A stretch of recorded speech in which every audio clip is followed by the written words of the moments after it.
Yes, thank you so much, and thank everyone who has participated in this process. It's been a long process, and I think you listen to the community, Ms. Battle, and we appreciate that. The other part of it, which is separate but is adjoining, is I think Commissioner Cochran Johnson is we're doing a joint town hall meeting on it, but I just want to make sure we get it on the record about this CUD. The CUD is called for short, and I wanted to have our attorney office to address this as we get ready for it. And this is an issue that had come up as I assumed this area back in 2014, immediately after hearing from some residents who were having some issues and wanted to have it further discussed. This has been an issue that's been going on since the 60s. And I, as a commissioner, want to make sure I'm listening and understand what's going on. I proceeded to have our law department, which was under O.V. Brantley, to look at it and start having discussions and doing research. Mr. Bennett is the attorney who worked on this. I wanted him to come on and just give us a little bit of history as we get ready for Commissioner Cochran Johnson's town hall that she has graciously invited me to be a part of. But I want to make sure that people can understand and where we are with this process and how we're doing it. Thank you. Mr. Bennett? Thank you, Commissioner. Yes, as you mentioned, Commissioner, this has been an ongoing issue that's been happening for as long as I've been at the county, and I've been working with you and with some other members of the board and with the planning staff on Chapel Hill related complaints for a long time. And generally, the complaint that keeps arising over and over is that the county is violating a 1962 community unit development plan that was approved by the DeKalb County Board of Zoning Adjustments, which no longer exists. And what they're saying is that that the Georgia Supreme Court has said that the county is forever bound by the terms of this community unit development plan and can never change it. And there's a couple of issues with those complaints. The first one, working with planning staff, we've been unable to find any evidence to support the claim that the county has violated the 1962 community unit development plan. But even more importantly, the county is no longer bound by that plan. Zoning laws change over time, and Georgia law has never held otherwise. The Board of Zoning Adjustments no longer exists. The planning departments, both in DeKalb and across the state, don't use community unit development plans anymore. They rely on comprehensive development plans, as you heard Mr. Brandon White discussing earlier. And so the Georgia Supreme Court never said that the county is forever bound by a 1962 plan that was approved by a board that no longer exists. I'm sorry to get too down into the details, but in case, just in case there's any questions about this later, there was a 1974 case where the Georgia Supreme Court said that that the county couldn't stop a developer from developing a residential community in the Chapel Hill neighborhood. But it never said anything to the effect of the county is forever bound by any provisions in that plan. But like I said, we've been unable to find any situations where the county did actually violate that. And so some of the community members have raised this complaint over and over. In fact, they actually filed a complaint with under the Fair Housing Act that was dismissed because there was no merit to it. And while I recognize that, and I regret that the county or the community members may be a bit frustrated with certain developers, and they may be, they have their concerns that they are expressing, and we respect that. But from a legal perspective, the law does not support their arguments that the county is forever bound by a 1962 community unit development plan. And so I just want to make sure that we all are on the same page there. And thank you for your time. Thank you, Mr. Presiding Officer. I bring that up because this issue keeps coming up, and I try to address it in many ways as we can, because I really want to make sure that the community is whole. And it's caused, and I normally don't go this far, but I have to say this, it's caused a lot of misinformation on my part, and I've been maligned.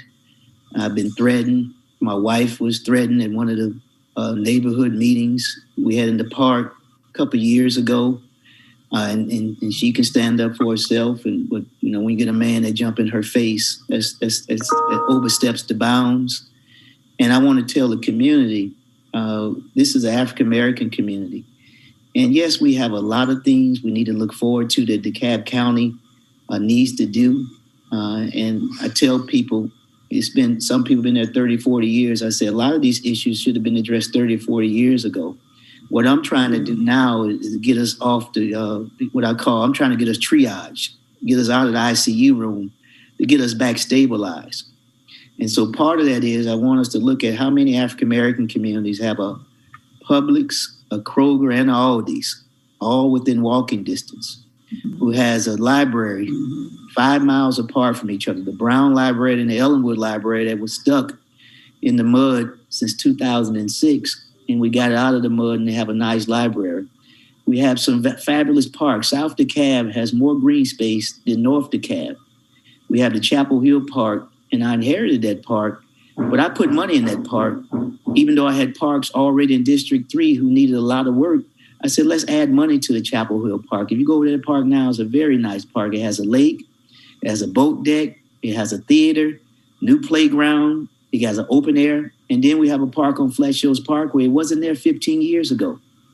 It was just put there. Then you have a trail, Michelle Obama Trail, that was done 8 years ago that's now going to Waldrop Road. Then we're working on the 40-acre green space at Flakes Mill and River Road. So we're trying to do as much as we can, but I can't control a Nordstrom's, a Bloomingdale's to come into the community. It's based on medium income and rooftops, if we want those type of things. What I can do is work more around infrastructure improvement, and if businesses want to come, I'll do just like I did for Aldi's.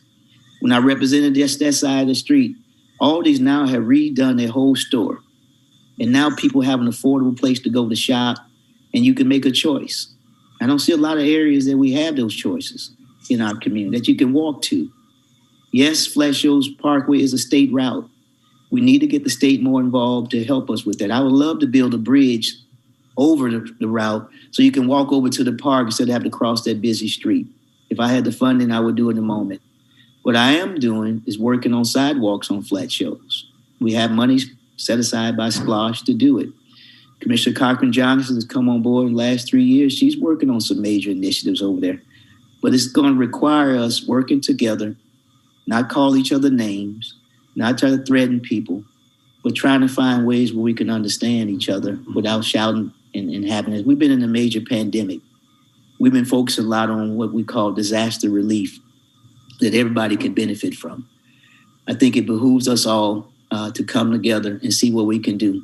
Mr. Baker helped me the other week with an aha moment. He said, Commissioner, the same land use and zoning on the north side is on the south side.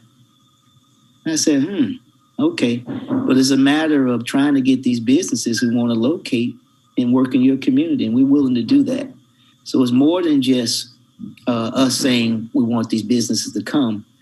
It's a lot that goes into the matrix. And I'll be willing to share the Angelo study that we did about 5 or 6 years ago, that we got input from the community and asked them to give input. This was a study that we did to look at all of our business nodes in all of our areas. I think we did about 5 years ago. It's a great study, and we did it. We were in the middle of a great recession. South DeKalb, during its heyday, when I moved here in the 90s, we were losing Ingles, we lost Walmart, we lost Kmart, and we tried to do some things around Wesley Chapel, and we got some things done back, but it was tough. And now we're trying to recoup from that to make things happen. But just a commissioner saying, I want this to happen, it takes more than just that. It takes all of us working together. And people forget, I live in that same area. Don't you think I want the same things you want?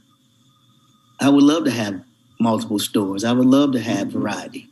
in our community. And you don't know behind the scenes how hard we fight to make that happen. Just look at these past commission meetings.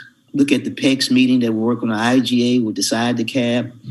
Economic development is independent from DeKalb. We get funding towards it, but we have to shore that up. And now we come out of the recession, great recession. We have opportunities because guess what? Folks are moving to our area that normally wouldn't move. Businesses are coming to our area, but guess what? The marketplace has changed. A lot of folks not going to go be in the office anymore. So office space is changing. Restaurants is changing. Restaurants had a tough time over this last year. So you're not going to have the same type of restaurants looking in areas that you looked in before.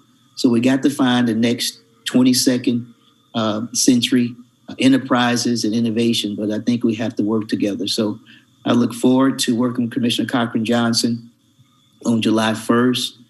But I know I have a captured audience. Mr. Presiding Officer, I normally don't have because they don't attend our meetings or don't understand the things I do on my town hall meetings or stuff I do in the community. But nobody is going to work as hard as I can for the residents of District 3 that I've worked to try to make things happen. I'll put my record up against anybody, anywhere, because I care about the folks. I want the best.